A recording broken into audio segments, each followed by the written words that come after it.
એ આ જોવો તમે આ બસ કમ્પ્લેટ રિઝલ્ટ આવે પાછું, અને કટરે નવી બનાવી નાખી છે આપણે.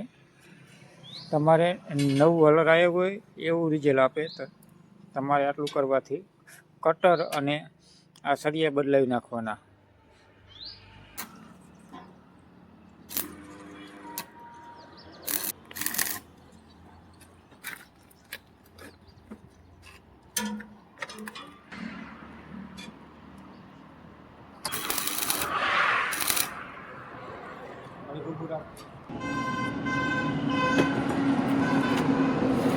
બસ